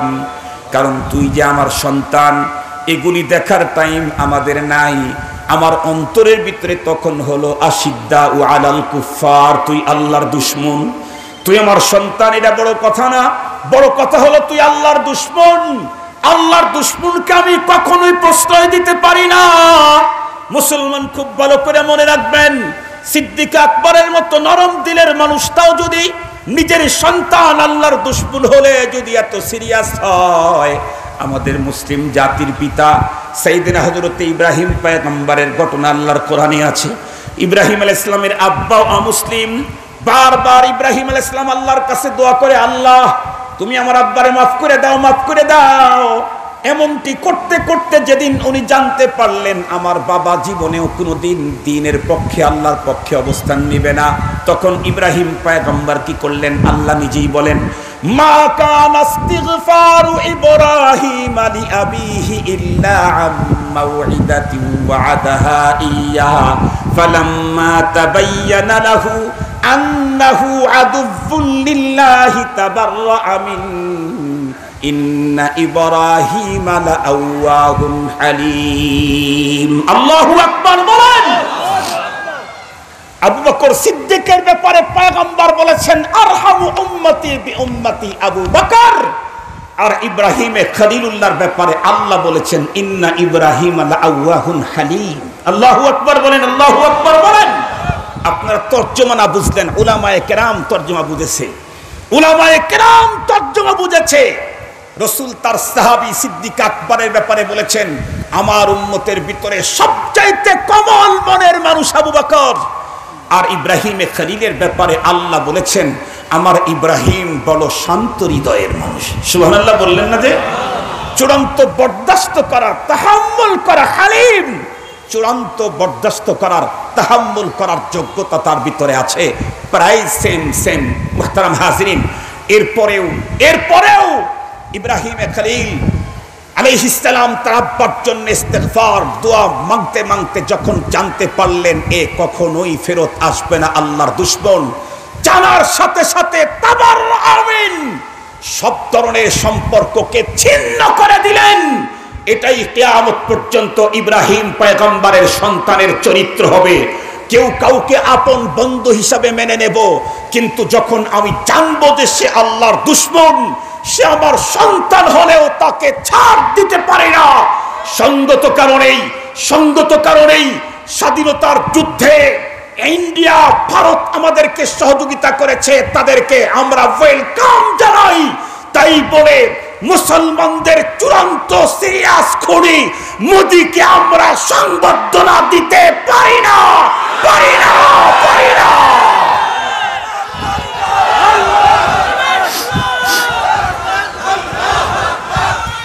সম্মানিত হাজরিন, ঠান্ডা মাথায় কথাগুলি বুঝবেন। এখানে সরকার দলের লোকেরাও আছেন, আপনাদেরকে ভালো করে ওয়াজটা শোনা দরকার। জান্নাতে যেতে চান, নেতা নেত্রীর ফর্মুলা দেওয়া হবে না, আমি আব্দুল বাসেদের ফর্মুলা দেওয়া হবে না। তরিকা একটাই, মা আনা আলাইহি ওয়া আসহাবি, নবী এবং সাহাবীদের পথ আর মতের উপরে আসতে হবে। আপনাকেও আমাকেও, কথা বলেন, আপনাকেও আমাকেও। সাহাবায়ে কেরামের আদর্শ আর কন্ডিশন হলো আশিদ্দাউ আলাল কুফার, কাফের যদি বাবাও হয় তাকেও ছাড় নাই। কাফের যদি কলিজার টুকরা সন্তান হয় সিদ্দিক আকবর, তার ব্যাপারেও ছাড় নাই বলেছেন। আমরা ইতিহাস সাক্ষী, যেই মোদিকে আমার দেশে আমন্ত্রণ করা হচ্ছে সেই মোদির ইতিহাস সাক্ষী। এ মোদি তো সেই মোদি যেই মোদি 2002 সালে গুজরাটের মুখ্যমন্ত্রী থাকা অবস্থায় 2000-এর বেশি মুসলমানদেরকে নির্মমভাবে হত্যা করে শহীদ করে দিয়েছে। যেই মোদি গুজরাটের মুখ্যমন্ত্রী থাকা অবস্থাতে তামাম দুনিয়াতে গুজরাটের কসাই খ্যাতি অর্জন করেছে। যেই মোদির নির্দেশে আমার মুসলিম মা ফুল প্রেগন্যান্সি 9 মাসের বাচ্চা পেটে, এ জাতীয় আমার এক মাকে ধরে নিয়ে আসা হয়েছিল। সেই মায়ের 2 পা 2 দিকে টান করে পেটের ভিতরে ছুরি চালায়া বাচ্চা বের করে আমার ওই মুসলিম মায়ের লজ্জাস্থানে আগুন লাগায়া দিয়েছিল। যেই নরপিচাস মোদির লোকেরা, সেই মোদি আমার দেশের মেহমান হতে পারে না। মুহতারাম হাজরিন, আমি আপনাদের কাছে ছোট্ট একটা কথা জিজ্ঞেস করতে চাই। ধরে নেন আমাদের মা অথবা মেয়ের সাথে কেউ এই জাতীয় আচরণ করলো, পরবর্তীতে পৃথিবীর অনেক বড় সম্পদ আমাকে উপঢৌকন দেওয়ার জন্য আমার বাড়িতে আসতে চাইলো, তাহলে আমি ওনার জন্য কি এখন আমার বাড়ির চেয়ার দেব? আমার বাড়ির চেয়ার দেব? কি দেব? আমার বাড়ির ঝাঁটার, আমার পায়ের জুতা। আমার বাড়ির ঝাঁটার, আমার পায়ের জুতা ওর জন্য হতে পারে, ওর জন্য কখনো আমার বাড়ির চেয়ার হতে পারে না। সত্যি যদি মুসলিম হয়ে থাকেন তাহলে মুসলমানের প্রতি আপনার মায়া হবে, হিন্দুর উপরে মায়া কান্না আপনার হতে পারে না। সত্যি যদি মুসলিম হয়ে থাকেন তাহলে কোন হিন্দুর প্রতি আমার মাকে, আমার বোনকে এমন নির্মম হত্যা করার পরেও তার প্রতি মায়া হতে পারে না। তার হত্যাযোগ্য এখনো কি বন্ধ আছে? তাকায় দেখেন, চক্ষুটা একটু তাকায় দেখেন কাশ্মীরের দিকে, তাকায় দেখেন প্রতিদিন মাসুম বাচ্চাদেরকে কিভাবে রক্তাক্ত করছে, কিভাবে আমার মার উপরে নির্যাতন চালাচ্ছে, আমার বোনদের উপরে নির্যাতন চালাচ্ছে, কিভাবে আমার ভাই মসজিদের ভিতরে ঢুকে নামাজ পড়ার পরে বের হওয়ার সময় কেমন নির্মম নির্যাতন করতেছে। ও কখনো আমার দেশের মেহমান হতে পারে না। আমরা আমাদের যতটুকুন শক্তি আছে এতটুকুন শক্তি ব্যয় করব। যদি তারপরেও আপনারা অগ্রসর হন তাহলে মালিকের কাছে বিচার দেব। তাহলে মালিকের কাছে কথা বলেন। আমি মালিককে বলেছি, ওগো মালিক, এই মোদি 1 বছর আগে আসতে চেয়েছিল, তখন তুমি করোনা দিয়েছিলে, তখন তো আমাদেরকে করোনা দিয়ে ওকে ঠেকায়া দিয়েছো, এবার ওরে করোনা দিয়ে ঠেকায়া দাও। আমাদেরকে দিও না মালিক, আমাদেরকে দিও না মালিক, আমরা অসহায়। আমরা দুর্বল, আমরা দুর্বল, আমাদের ঈমান দুর্বল, আমল দুর্বল। আমাদেরকে করোনা দিও না মালিক, তুমি তো অন্তর্যামী, তুমি তো জানো ওকে এদেশের কোন মুসলমান কখনোই রিসিভ করতে চায় না, কখনোই চায় না, কেউ চায় না। মালিক তুমি এক কাজ করো, ওকে ওকে করোনা দিয়ে দাও, ওর পুরা টিম যাতে আক্রান্ত হয়ে এখানে আসতে না পারে। আর তা যদি না হয়, যারা ওকে বরণ করতে চায় তাদেরকেই প্যাকেট করে দাও, তাহলে সব বন্ধ হয়ে যাবে। আমি একটা কথা শুধু বলতে চাই, একটা কথা বলতে চাই, তাম পৃথিবীকে স্তব্ধ করেছে মালিকের একটা ভাইরাস, সেটাও 20 না 19 কথা বলেন, কথা বলেন, ভাইবেন, মোল্লার কথাগুলো একটু ভাইবেন। মালিক তার ভাইরাসের বাক্সু থেকে যেটা দুনিয়াতে পাঠাইছে সেটা হলো 19, মানে 20ও না। মালিকের কাছে কি 20 পর্যন্তই আছে নাকি 100,000ও আছে? আর একটু জোরে বলেন। একবার আনতে চেয়েছিলেন, তখন মালিক পাঠাইছে 19। ওলামায়ে কেরাম প্রতিবাদ করেছিল, আবারও প্রতিবাদ করছে। যদি তোয়াক্কা না করে ক্ষমতার বাহাদুরি দেখায় ওই রকমের জালেম আল্লাহর দুশমনকে যদি আনতে চান, তাহলে মনে রাখেন মালিকের গোডাউনে কিন্তু 100,000 আছে। 19 এসেছে, তাই মন্ত্রণালয় বন্ধ, অ্যাসেম্বলি বন্ধ, সব বন্ধ, হোম কোয়ারেন্টাইন। 100 যখন আসবে তখন প্যাকেটে ঢুকতে হবে, মোল্লারা জানাজা করতে যাবে না, মোল্লারা জানাজা করতে যাবে না তখন। এজন্য আমরা স্পষ্ট বার্তা দিচ্ছি, স্পষ্ট বার্তা দিচ্ছি, পৃথিবীর যে কোনো রাষ্ট্রের রাষ্ট্রপ্রধানকে আমাদের দেশের বিজয়ের মুহূর্তে তাদেরকে আনবেন, সংবর্ধনা দিবেন, আমাদের কোনো আপত্তি নাই। কিন্তু আমার ভাইয়ের রক্ত চুষছে যে, এখনো আমার ভাই বন্ডের রক্ত যে চষে, তাকে আমরা কোনো দিন সাপোর্ট করতে পারবো না। ক্লিয়ার কথা, ক্লিয়ার কথা, আমরা কখনোই সাপোর্ট করতে পারবো না। আয় আল্লাহ, আল্লাহ তোমার তো শক্তির কোনো শেষ নাই, তুমি তো কাদের মতলব। আল্লাহ তুমি তো ছোট্ট পাখি দিয়া হাতি বাহিনীকে শেষ করে দিয়েছিলে, ও জাতীয় কিছু দিলে তো আমরাও শেষ হয়ে যাব। আল্লাহ আমরা আমাদের যতটুকু শক্তি আছে আমরা ব্যয় করব, বাকি আমাদের সফলতার জন্য তুমি তোমার মহাশক্তি ব্যবহার করো। আর একটু জোরে বলেন। আমার দেশকে ডাবায় দেওয়ার বদ্ধ আমি করি নাই, আমার দেশকে মুক্ত করার জন্য বলছি, আমার দেশকে মুক্ত করার জন্য বলছি। মুহতারাম হাজিরিন, এই স্বাধীনতার সময় শুধুমাত্র কেবলমাত্র গুটি কয়েক, অন্য কেউ মুক্তিযুদ্ধ করে নাই। নামাজি, দিনদার, টুপিওয়ালা, দাড়িওয়ালাও মুক্তিযুদ্ধ করেছে। 3 জনের মুক্তিযুদ্ধতে দেশ কখনো মুক্ত হয় নাই।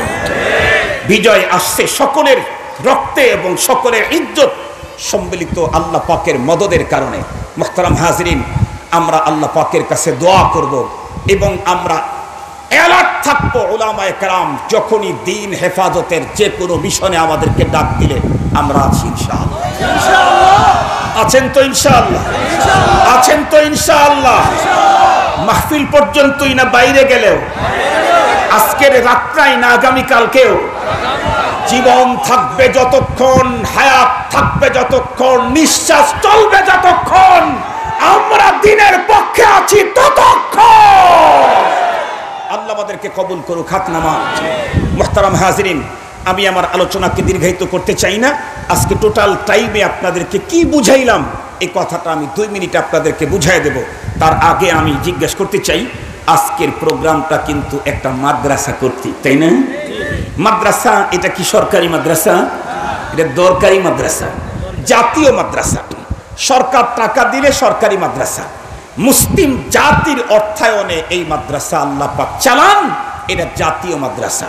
এজন্য আমরা এখন যার কাছে যতটুকুন আছে, আমরা এখন আমাদের ছেলেরা এখন আপনাদের কাছে যাচ্ছে, আমরা ইনশাআল্লাহ যার কাছে যতটুকুন আছে একটু দিয়ে দেন। ভাই যারা দাঁড়ায় আছেন তারাও দিবেন, তারাও দিবেন।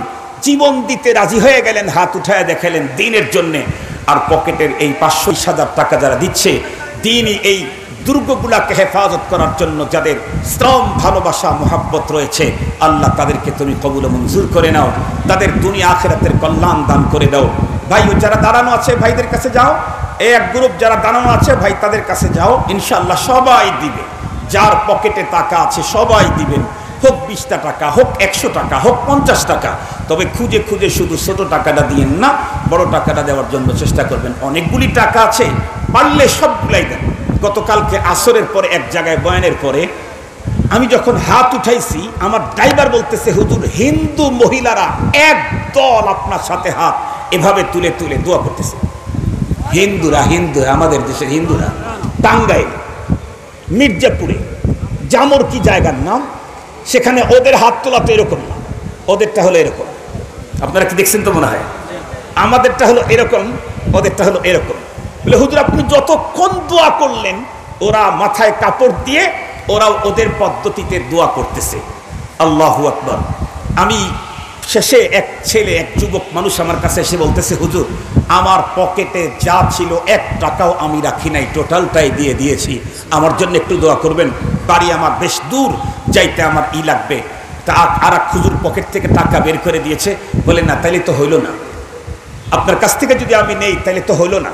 আমি তো দিয়েছি, পকেটে যা ছিল তাই আল্লাহর কাছে দিয়েছি। আল্লাহ যেন আমাকে উসিলায় মাফ করে দেয়, আমার যেন সামনের জীবনে বরকত দান করে। আমি অন্য কোনোভাবে ধার নিয়ে হোক, লোন নিয়ে হোক, যেভাবে কারো কাছ থেকে আমি অন্যভাবে নেব, আমি আপনার কারো দানের টাকা নিয়ে যাব না। আমি তাকে আবার অথবা বিকাশে আমি নিয়ে আসবো, এই জন্য আমাকে দিতে হবে না। আমি আপনাদেরকে অনুরোধ করব, ইনশাআল্লাহ আপনাদের মধ্যেও এই জাতীয় মানুষ আছেন যে পকেটের যা টাকা আছে দিয়ে দেন, যা টাকা আছে দেন। 2 কিলোমিটার রাস্তা আজকে একটু হেঁটে যান না। একদিন আবু বকরের মতো একটা আমল করেন না। উনি তো নিয়ে আসছেন অনেক বিশাল অঙ্ক, আমি তো দিয়েছি 2000, আমি তো দিয়েছি 500, আমার পকেটে তো ছিলই 50 টাকা। এই 50 টাকা দিয়েও সিদ্দিক আকবরের মতো মালিক আমার কাছে যা ছিল আমি তাই দিয়েছি। সুবহানাল্লাহি ওয়া বিহামদিহি। এই এতটুকু করে ইনশাআল্লাহ আপনারা করবেন। এতগুলি মানুষের মধ্যে 1-2 জন মানুষও পাইলাম না 2000-5000 টাকা দেওয়ার মতো, 1-2 জন মানুষও পাবো না। বলেন না 2-5 হাজার টাকা দেওয়ার মতো। এত হাজার মানুষ আসতেন, কত সুন্দর বয়ান শুনলেন, কি আবেগভাবে আপনারা বয়ান শুনলেন এবং কথাগুলাকে যেভাবে নিয়েছেন। আমরা আল্লাহ পাকের কাছে আশা করি, আয় আল্লাহ তুমি আমাদেরকে একটা গ্রুপ যে জান্নাতে যাবে সেই গ্রুপের আমাদেরকে শামিল করো। আমি বলি বাবুল মুন্সি, মাশাআল্লাহ। যাক, আমার এক ভাই আলহামদুলিল্লাহ, বাবুল মুন্সি ভাই, উনি 2000 টাকা পাঠিয়েছেন, আলহামদুলিল্লাহ বলেন। আরও কেউ কি 2-1 জন আছেন 2000 টাকা, 1000 টাকা দেওয়ার মতো বা 5000 টাকা দেওয়ার মতো? আশেপাশে ডান দিকে যারা আছেন, আমাদের এই অঞ্চলের কমিশনার ভাইও নাকি আসছিলেন, এখানে আছেন নাকি? হ্যাঁ, ওনাদের তো আলহামদুলিল্লাহ দেওয়ার মতো সুযোগ আছে, ওনারা চাইলেন। ও আলহামদুলিল্লাহ, মাশাআল্লাহ, আমার কমিশনার ভাই আছে, আসার সময় দেখা হয়েছে, সালাম মুস্তাফা হয়েছে, আলহামদুলিল্লাহ। সবসময় তো নজর রাখতেই হবে, এই প্রতিষ্ঠান আমাদের দ্বীন ইসলাম রক্ষার জন্য দরকার, ঠিক বললাম না ভাই? এজন্য এটার মেহনত, এটার হেফাজত আমরাই করব ইনশাআল্লাহ। ইনশাআল্লাহ এখন টাকা নাই, দিতে পারি নাই, সারা জীবন দেব ইনশাআল্লাহ, সারা জীবন দেব ইনশাআল্লাহ। ইনশাআল্লাহ আল্লাহ পাক কবুল মঞ্জুর করুক। কই ব্যাগগুলি তোমরা এখানে নিয়ে আসো বাবা, ব্যাগগুলি নিয়ে আসো। যে ভাইরা দাঁড়িয়ে আছেন ওই ভাইদের কাছেও তোমরা তার কাজ দিয়ে আসো। আর ভাই যাদের হাতে টাকা আছে তারা ওদেরকে দেখে দেখে দেখে দেখে দিয়ে দেন। আলহামদুলিল্লাহ সুম্মা আলহামদুলিল্লাহ।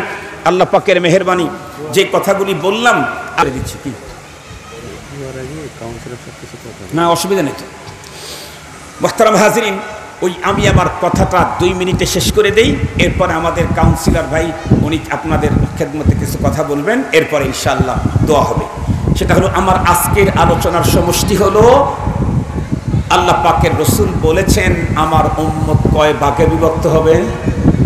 জান্নাতে যাবে কয় গ্রুপ, জাহান্নামে যাবে কয় গ্রুপ? 72 গ্রুপ। তো যেই গ্রুপ জান্নাতে যাবে, মুক্তি পাবে, তারা কারা? নবী এবং সাহাবীদের মত আর পথের উপরে চলবে যারা, তারা। এই কথা শুধু নবীজিই বলেছেন না, আল্লাহও বলেছেন। আল্লাহ নিজেই বলেছেন, আবার তার রসুলকে দিয়েও বলাইছেন। আল্লাহ নিজেই বলেছেন, আবার তার রসুলকে দিয়েও বলাইছেন। বলে না, বলে আমি ফোন দিয়েছি, তুমি আবার একটু ফোন দিও, বলে না এই কথা? আমি তো ফোন দিয়েছি, তুমি আবার একটু ফোন দিও। তো আল্লাহ পাক নিজেই বলেছেন এবং তার রসুলকে দিয়েও বলাইছেন। তাহলে আমাদেরকে সাহাবীদের মত পথের উপরে চলতে হবে। আল্লাহ আমাদেরকে তৌফিক দান করুন, আল্লাহ আমাদেরকে তৌফিক দান করুন, আল্লাহ আমাদেরকে তৌফিক দান করুন।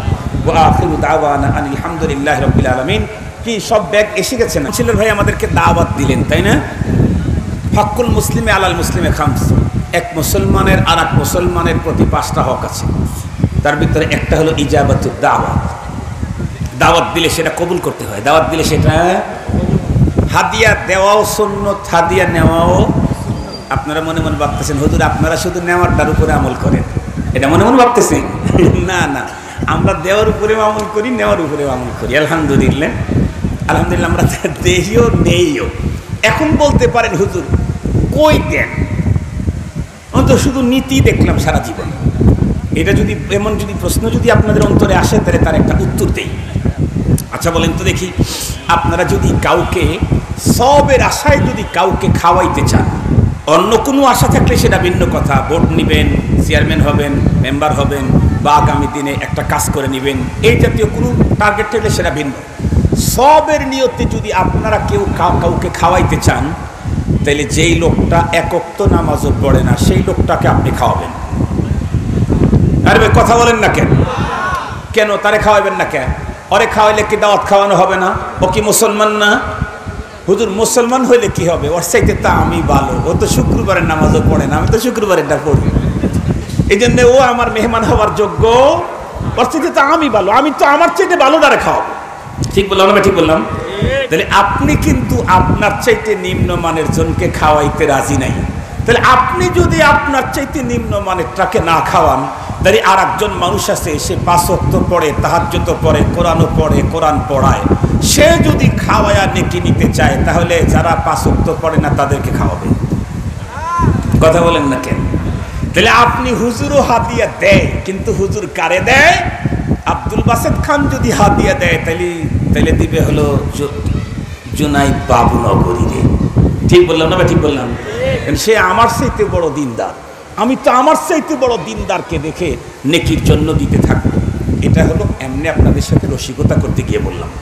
আমরাও আলহামদুলিল্লাহ গরিব, দুঃখী, অসহায়, এমনকি আল্লাহ শুকুর আমার বাসাতে আমার কাছে হিন্দুরাও টাকার জন্য আসে। হিন্দুরাও টাকার জন্য আসে। আমি টাকার জন্য আসলে এক হিন্দু একদিন আমার কাছে টাকার জন্য আসছে। আমি জিজ্ঞেস করি তুমি আমার কাছে টাকা নিয়ে কী করবা? বাড়ির পাশে হিন্দু আছে তো, কি করবা? যদি বলে যে আমি খাবো তাহলে আমি টাকা দিই। বলতেছে যে আমি কন্যাদানের জন্য আসছি, আমি তাও দিই। একদিন বলতেছে যে আমি তো প্যারালাইসিস ধরছিল দাদা, তো আমার ওয়াইফ তখন, ওদেরও আবার মান্যত আছে, সেই মান্যতে ওদের ধর্মীয় যে পূজা আছে, পূজা টুজা এটা করবে, তো এটা করতে অনেক টাকা লাগবে, আমি গোছাইতে পারতেছি না। আমি বললাম সরি, এই কাজে আমি দিতে পারবো না। তোমার যদি খাইতে লাগে 5 টাকার কাছে 10 টাকা আমার কাছ থেকে নিয়ে যাও। তোমার যদি পরনের জন্য পোশাক লাগে আমি তোমাকে সহযোগিতা করব। তোমার যদি অসুস্থ হয়েছে আমি তোমাকে চিকিৎসার জন্য টাকা দেব। তোমার কন্যাদান দরকার আমি দেব। তোমার ছেলে পড়তে পারতেছে না, বই কেনা দরকার, আমি তাও দেব। কিন্তু তোমার ধর্মের কোনো কাজ করার জন্য আমি তোমাকে সহযোগিতা করে আল্লাহর কাছে আসামির কাঠগড়ায় দাঁড় হইতে পারবো না। এটা হলো এমনি বললাম। আপনাদের তো এই ধারণা নাই। যাদের আমাদের প্রতি এই ধারণা আছে তারা কি আর ঘন্টার পর ঘন্টা আমাদের কাছে এসে বসে থাকবে? কিন্তু ওই যে কিছু মানুষ আছে যারা আমাদের কাছে আসে না, আমাদেরকে নিয়ে নানা মন্তব্য করে। আজকেও ফেসবুকে দেখলাম ওরা বলতেছে যে এ দেশের মোল্লারা ধর্মকে পুঁজি বানিয়ে ধর্মীয় ভীতি মানুষের অন্তরের ভিতরে ঢুকিয়ে দিয়ে আলিশান গাড়ি নিয়ে ওরা রাজকীয় জীবনযাপন করে মোল্লারা। এই জাতীয় চিন্তা চেতনা যাদের আছে, এই জাতীয়, তাদের জন্য এই প্রেসক্রিপশনটা বললাম আর কি, যে ভাই তুমি 5 ওয়াক্ত নামাজ পড়ো, তুমি খাওয়াইবা কাকে? যে তাহাজ্জুদ পড়ে। কমপক্ষে যে তাহাজ্জুদ পড়ে সে খাওয়াবে কাকে? যার 24 ঘন্টাই জবান আল্লাহর জিকির করে সে তাকে খাওয়াবে। এটাই নিয়ম। কি বলেন? এরপরেও সব ধরনের মানুষকে আল্লাহ তাআলা মুসলিম অমুসলিম যার সুযোগ আছে আমরা সহযোগিতা করব, কিন্তু মুহাব্বত ইমানদারের প্রতি থাকবে। মুহাব্বত থাকবে কার প্রতি? মুহাব্বত থাকবে ইমানদারের প্রতি। অন্যদের সাথে সহানুভূতি হতে পারে, মুহাব্বত হতে পারে না। আল্লাহ পাক আমাদের সকলকে আলোচিত কথার উপর আমরা তৌফিক দান করুন। এখন কি কাজ? দোয়া করে দেন। আলহামদুলিল্লাহি রাব্বিল আলামিন والصلاة والسلام على سيد الأنبياء والمرسلين وعلى آله وأصحابه أجمعين اللهم لك الحمد كله ولك الشكر كله ولك الخلق كله ولك الملك كله بيدك الأمر كله إليك يرجع الأمر كله إنك على كل شيء قدير يا حي يا قيوم برحمتك نستغيث أصلح لنا شأننا كله ولا تكلنا إلى أنفسنا طرفة عين رب ارحمهما كما ربياني صغيرا ربنا هب لنا من أزواجنا وذرياتنا قرة أعين واجعلنا للمتقين إماما اللهم ارفع عنا البلاء والوباء اللهم إنا نعوذ بك من البرص والجنون والجذام ومن سيء الأسقام اللهم احفظنا من الجراثيم والجراد والطاعون ومن سائر البليات يا رب العالمين رب العالمين ওয়েলনেস পাড়া দ্বীনি মাদ্রাসার ইন্তজামে আয়োজিত সালানা বার্ষিক মাহফিলের আখেরি মুহূর্তে হাজার হাজার মুসলমানদেরকে নিয়ে তোমার আলিশান দরবারে হাত উঁচু করেছি। দয়া করে মেহেরবানি করে আমাদের প্রত্যেকের আশা বসা আজকের ইন্তজাম এবং দ্বীনি প্রতিষ্ঠান কবুল করে নাও রব্বুল আলামিন। জিন্দেগির কোন নেক আমল যদি তোমার দরবারে কবুল না হয়ে থাকে আল্লাহ, আজকের মাহফিলখানা উপলক্ষ করে তামাম জীবনের সকল ইবাদতের মঞ্জুরি দিয়ে দাও। ওগো রব্বুল আলামিন মেহেরবান আল্লাহ, তোমার কাছে আমাদের প্রত্যেকের আবেদন আল্লাহ, আমাদের প্রত্যেককে তুমি তোমার রাসূল তোমার নবী এবং সাহাবীদের পথ আর মতের উপরে প্রতিষ্ঠিত থাকার তৌফিক দান করে দাও রব্বুল আলামিন।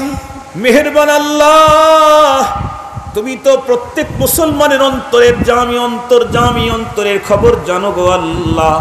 এদেশের কোনো মুসলমান কখনোই কোনো মুসলমানদের রক্তে রঙিন এমন কোনো খুনিকে দেশের মেহমান হিসাবে দেখতে চায় না আল্লাহ। আমাদের যতটুকু শক্তি আছে অতটুকু ব্যয় করতেছি আল্লাহ। আমাদের জমিনটাকে ওই জাতীয় দুর্দর্শ খুনির নাপাক পা থেকে আল্লাহ আমাদের জমিনকে তুমি হেফাজত করো। হেফাজত তুমি কেমনে করবা তোমার তো কৌশল আল্লাহ পাক তোমার অজানা নাই। তবে তোমার কুদরতের পায়ে ধরে বলি আল্লাহ, তুমি আমাদের উপরে রাগ করো না, অভিমান করো না, আমাদেরকে তুমি করো না আযাব আর গজব আমাদের উপরে বাড়ায়া দিও না গো আল্লাহ রব্বুল আলামিন। মেহেরবান আল্লাহ, तमाम दुनियार मुसलमानদেরকে করোনার হাত থেকে বাঁচাও। খুসুসান আমাদের মাতৃভূমি বাংলাদেশটাকে সব ধরনের আযাব আর গজব থেকে রক্ষা করো আল্লাহ। ওগো রব্বুল আলামিন মেহেরবান আল্লাহ, জানি না কার অন্তরের ভিতরে কোন বৈধ তামান্না আছে কবুল মঞ্জুর করে নাও। জানি না কার অন্তরের ভিতরে কোন ব্যথা বেদনা আছে আল্লাহ তুমি দূর করে দাও। জানি না কে কোন রোগে আক্রান্ত আল্লাহ তুমি শিফা দিয়ে দাও। ওগো রব্বুল আলামিন, আমাদের সঙ্গে হাত উঠিয়েছেন দোয়ার খনি মা বোনেরা, জানি না কার দাম্পত্য জীবনে অশান্তি আল্লাহ শান্তি দান করে দাও। জানি না কার ঘরের ভিতরে যুবতী কন্যা আছে আল্লাহ সুন্দর পাত্রের ব্যবস্থা করে দাও। জানি না কোন মায়ের সন্তান অবাধ্য আল্লাহ সন্তানদেরকে পিতা মাতার বাধ্য বানিয়ে দাও। ওগো রব্বুল আলামিন, মুসলমানদের এক মুসলমান আর এক মুসলমানদের জন্য নিবেদিত প্রাণ হওয়ার তৌফিক দাও। तमाम दुनियार मुसलमानদেরকে তুমি এক এবং নেক বানায়া দাও আল্লাহ। तमाम দুনিয়ার মজলুম মুসলমানদেরকে জুলুমের হাত থেকে তুমি বাঁচাও। বিশেষ করে কাশ্মীরের মুসলমানদেরকে রক্ষা করো গো আল্লাহ। तमाम দুনিয়ার জালিমের জেলখানার ভিতরে যত মজলুম মুসলমান আছে প্রত্যেককে তুমি মুক্তি দান করে দাও। तमाम দুনিয়ার মা মুসলিম মা বোনদের ইজ্জত আবরু তুমি হেফাজত করো আল্লাহ। রব্বে কারীম, যাদের কর্মসংস্থান নাই তাদের হালাল রুজি রোজগারের ব্যবস্থা করে দাও। ব্যবসায়ী ভাইদের ব্যবসার ভিতরে বরকত দান করো। চাকরিজীবীদের চাকরির ভিতরে বরকত দান করো। বিভিন্ন পেশাজীবী খেটে খাওয়া যারা আছে তাদেরকেও তুমি অনাবিল বরকত, প্রচুর বরকত দান করে দাও। ওগো রব্বুল আলামিন, সাধারণ মুসলমানদেরকে দ্বীনের ব্যাপারে উলামায়ে কেরামের কিয়াদত মানার তৌফিক দান করে দাও। রব্বুল আলামিন মেহেরবান আল্লাহ, আমাদের অপরাধের কারণে তুমি আমাদের উপরে রেগে গিয়েছিলে, তাই তো তোমার ঘরের দরজা তুমি বন্ধ করে দিয়েছিলে। আল্লাহ, আমরা তোমার কাছে ওয়াদা দিলাম আমরা তোমার সঙ্গে নাফরমানি করব না, আর জীবনে কোনোদিন তোমার ঘরের দরজা যেন বন্ধ না হয়। আল্লাহ, তামাম দুনিয়ার সমস্ত ঘর তোমার ঘরের দরজা খুলে দাও, বিশেষ করে খানায় কাবার দরজা তুমি আগের মতোই খুলে দাও। আমাদেরকে অতি অল্প সময়ের ভিতরে তোমার ঘরে হাজিরা দেওয়ার তৌফিক দিয়ে দাও। রব্বুল আলামিন, তোমার ঘরের চৌকাঠ ধরে তোমার কাছে গুনাহ মাপের আবেদন দেওয়ার সুযোগ করে দাও। আল্লাহ, হাতিমে কাবার ভিতরে দাঁড়িয়ে, মিজাবে রহমতের নিচে দাঁড়িয়ে মনের আবেগের কথাগুলি তোমার সঙ্গে শেয়ার করার তৌফিক দিয়ে দাও। আল্লাহ, মাতাফের ভিতরে দাঁড়িয়ে নামাজ পড়ে তোমার খানায় কাবার দিকে তাকায়া অন্তর ডাকে তৃপ্তি নেওয়ার তৌফিক দান করে দাও। আল্লাহ, আমাদের প্রতিটি মুসলমানের অন্তরের আশা, আল্লাহ তুমি আমাদেরকে ইহরামের কাপড় না পরাইয়া কাউকে কাফনের কাপড়ে জড়ায়া দিও না গো আল্লাহ। কাফনের কাপড়ে জড়াবার আগে আমাদেরকে ইহরামের কাপড় পরে লাব্বাইক বলার তৌফিক দিয়ে দাও। রব্বুল আলামিন, আমাদেরকে তোমার পেয়ারা হাবিবের রওজায়ে আতহারের পাশে হাজির করে দাও। আমাদের মুখের সালাম তোমার পেয়ারা হাবিবের কান মোবারক পর্যন্ত পৌঁছাবার তৌফিক দিয়ে দাও। আল্লাহ, কোন মুসলমান যদি মদিনায় কোনোদিন যেতে না পারে, কম পক্ষে স্বপ্ন যোগে তুমি তোমার পেয়ারা হাবিবের নুরানি চেহারা আমাদেরকে দেখায়া দাও। আল্লাহ, যারা জীবনে দুই একবার তোমার পেয়ারা হাবিবের নুরানি চেহারা দেখেছে, তাদেরকে বারবার দেখার মতো তৌফিক দান করে দাও। আল্লাহ, তোমার পেয়ারা হাবিবের চেহারা খানা না দেখাই আমাদের কাউকে এই কবরে ডাক দিও না গো আল্লাহ। আল্লাহ, তুমি আমাদের ভিতর ডাকে তাকওয়া দিয়ে ভরে দাও, বাহির ডাকে সুন্নত দিয়া ডেকোরেশন করার তৌফিক দান করে দাও। वो दिन खुदा करे के मदीना को जाए हम, खाके दर रसूल का सुरमा लगाए हम, खाके दर रसूल का सुरमा लगाए हम। আল্লাহ, এই প্রতিষ্ঠান কবুল করে নাও, যাবতীয় হাজত তুমি গায়বের থেকে পূরণ করে দাও। এর পিছনে যত মানুষের সহযোগিতা আছে আল্লাহ কবুল মঞ্জুর করে নাও।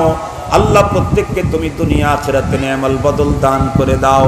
সুবহান রাব্বিকা রাব্বিল ইজ্জাতি আম্মা ইয়াসিফুন ওয়া সালামুন আলাল মুরসালিন ওয়ালহামদুলিল্লাহি রাব্বিল আলামিন। আমিন বিরহমাতিকা ইয়া আরহামার রাহিমিন। আসসালামু আলাইকুম ওয়া রাহমাতুল্লাহি ওয়া বারাকাতুহু।